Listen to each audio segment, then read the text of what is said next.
Minhas cordiais saudações a todos aqueles que nos acompanham, pelas redes sociais da nossa querida Diocese de Limeira. Então vamos meditar o Evangelho deste primeiro domingo da Quaresma, dia 9 de março de 2025. É o Evangelho de São Lucas, capítulo 4, versículos de 1 a 13. Vamos ao texto. Naquele tempo, Jesus, cheio do Espírito Santo, voltou do Jordão, e no deserto ele era guiado pelo Espírito. Ali foi tentado pelo diabo durante 40 dias.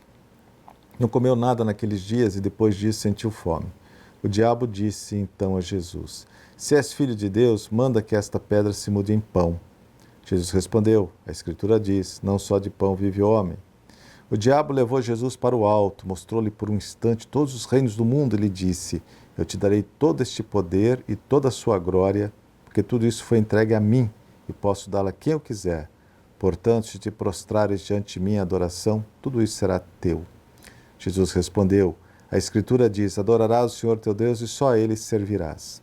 Depois o diabo levou Jesus a Jerusalém, colocou-o sobre a parte mais alta do templo e lhe disse: Se és filho de Deus, atira-te daqui abaixo. Porque a Escritura diz: Deus ordenará aos seus anjos a teu respeito, que te guardem com cuidado. E mais ainda, eles te levarão nas mãos para que não tropeces em alguma pedra. Jesus, porém, respondeu: A Escritura diz: Não tentarás o Senhor teu Deus. Terminada toda a tentação, o diabo afastou-se de Jesus para retornar no tempo oportuno. Palavra da salvação. Glória a vós, Senhor. Bom, esse episódio das tentações que acabamos de ouvir é um relato no qual são resumidas as tentações que Jesus teve que superar ao longo de sua vida. Jesus permaneceu 40 dias no deserto. Aqui é um detalhe importante. 40 é um número simbólico, significa uma geração, ou seja, uma vida inteira. A tentação foi parte integrante da vida de Cristo, algo que não ocorreu num espaço de tempo delimitado, mas que afligiu Jesus até sua morte na cruz.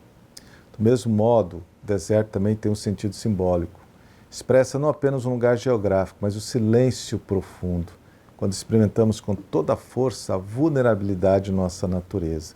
É a dificuldade que muita gente tem de fazer silêncio, ficar em solidão. Solidão é fazer companhia para si mesmo. E quando estamos em silêncio, tudo que está dentro de nós emerge, E é aí que nós sentimos muitas vezes as insinuações do diabo em nossa vida. Aliás, a palavra diabo significa aquele que divide, que nos fragmenta interiormente, ou seja, que suscita a dúvida, a insegurança, o ódio, a inveja e, por fim, a desconfiança na bondade de Deus. Só lembrando que Adão e Eva pecaram tentados pelo demônio. Cometeram o pecado da desobediência, mas com a desobediência vem também a falta de confiança. Quem desobedece porque não confia. Adão e Eva não confiaram na palavra de Deus e desobedeceram a Deus. Jesus faz o processo inverso. Confia plenamente em Deus, por isso ele tira o pecado do mundo. Jean Galot, um francês teólogo, professor da Universidade Gregoriana, ele escreveu um artigo alguns anos atrás, muito bonito, sobre uma das sete palavras de Cristo, as 7 frases de Cristo na cruz, um sermão das 7 palavras. Ele analisava o termo: Pai, em tuas mãos entrego o meu espírito. Quando Jesus muda o invocativo do Salmo, que é Adonai, por Abba. Pai, em tuas mãos entrego o meu espírito. A última frase de Cristo na cruz é um ato de total confiança na bondade de Deus. Ele confia em Deus, mesmo morrendo de forma injusta, violenta, mas não deixa de confiar na bondade de Deus. Quando rezamos diariamente o Pai Nosso, nós pedimos: não nos deixeis cair em tentação. Daí podemos deduzir que quem está vivo é tentado todos os dias. Além disso, a tentação é sempre uma armadilha. Não nos deixeis cair, você só cai numa armadilha. É algo que te leva ao engano, ao erro. A tentação é algo sempre bem elaborado, que parece ser um bem, mas não é. E um detalhe importante: Jesus desarmou todas as tentações utilizando a palavra de Deus. Em suas cartas, São Paulo utiliza um termo em grego, dokmazen, que significa discernimento espiritual, para qualificar o cristão maduro, aquele que é capaz de um discernimento espiritual, capaz de discernir entre aquilo que é vontade de Deus, daquilo que é somente ilusão, enganação, daquilo que é armadilha, para você não ser enganado. Basicamente, a tentação acontece em 3 dimensões fundamentais da alma humana. a inteligência, a imaginação e a vontade. Chamadas três potências da alma: inteligência, imaginação e vontade. Somos tentados através de nossa inteligência, quando cedemos ao racionalismo intransigente. Tudo se limita ao âmbito da razão. Ou então, quando algo parece revestido de uma lógica cartesiana, né? Como algo assim plausível. Um exemplo concreto: a primeira tentação de Jesus. Ele estava com muita fome, no meio do deserto. Nada mais lógico que utilizasse seu poder para transformar uma pedra em pão. Mas por trás dessa aparente lógica se escondia um perigo muito grande: usar o poder messiânico em benefício próprio. Jesus nunca fez um milagre em benefício próprio, sempre em benefício dos outros, porque o seu messianismo é um messianismo de serviço, não de poder. Somos tentados também através da nossa vontade, quando seduzidos pelo desejo de domínio, de poder, pela vontade de ser o maior, de subjugar os outros. É a segunda tentação. A vontade de dominar produz a prepotência e intolerância. Jesus renuncia a obter poder e glória sob a condição de submeter-se aos abusos, mentiras e injustiças na quais se apoia o poder inspirado pelo diabo. Se me adorares, eu darei tudo isso. Jesus não aceita.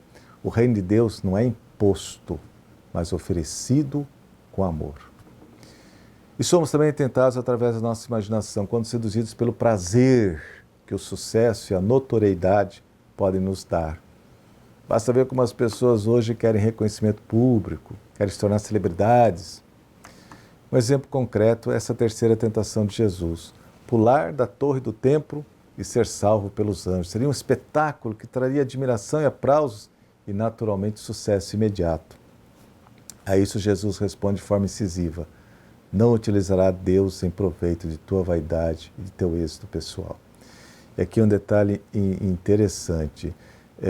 Christian Ducoc, né, teólogo, tem uma obra muito bonita de Cristologia em 2 volumes. E ele, analisando as tentações de Cristo, ele diz assim: essa terceira tentação narrada por Lucas, na realidade aconteceu na cruz, quando Jesus foi desafiado a descer da cruz para que acreditasse que ele era o Messias. E ele não desce da cruz, mas ele mergulha de morte no abismo da morte, né? Mergulha no abismo da morte, na certeza que o Pai daria a palavra final: Pai, em tuas mãos entrego o meu espírito. E o Pai deu a resposta final. Um ato de perfeita fé na bondade divina. Mas a pior tentação é quando o amor de Deus desaparece do nosso campo de percepção. Onde o cristão pode então gritar: onde está Deus? Né? E como resposta só encontra silêncio. É viver a mesma situação limite que experimentaram, por exemplo, Abraão, quando Deus lhe pediu o sacrifício de Isaac, Jó durante sua doença e Jesus em sua agonia. E aqui cito, por exemplo, a Madre Teresa de Calcutá, né? Passou por um período terrível de provação e continuou confiando em Deus. A confiança incondicional é o único caminho da salvação nessa situação. Essas situações representam a suprema tentação para o cristão, porque atacam a fé em sua própria raiz. A não intervenção imediata de Deus, sentida ali de uma forma muito cruel, né? Ou leva a pessoa a se enraizar cada vez mais na fé, ou leva a destruir a fé. Então, o que a gente reza para não nos deixeis cair em tentação, que ela não seja maior do que a nossa capacidade de suportá-la. E a finalidade desse relato das tentações de Cristo é muito interessante.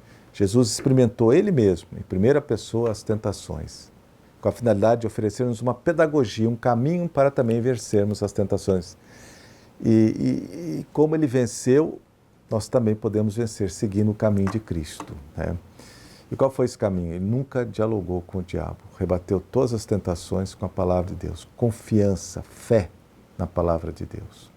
E termino com a advertência de São Pedro. Eu sempre gostei muito dessa passagem, que está na liturgia das horas, que nós, bispos, padres, diáconos, rezamos todos os dias. É a oração da noite da terça-feira, as completas. 1 de Pedro, capítulo 5, versículos de 8 a 9. Sede sóbrios e vigilantes, porque o demônio vos rodeia como um leão a rugir, procurando a quem devorar. Resisti-lhe firmes na fé. A todos a minha bênção, em nome do Pai, do Filho e do Espírito Santo.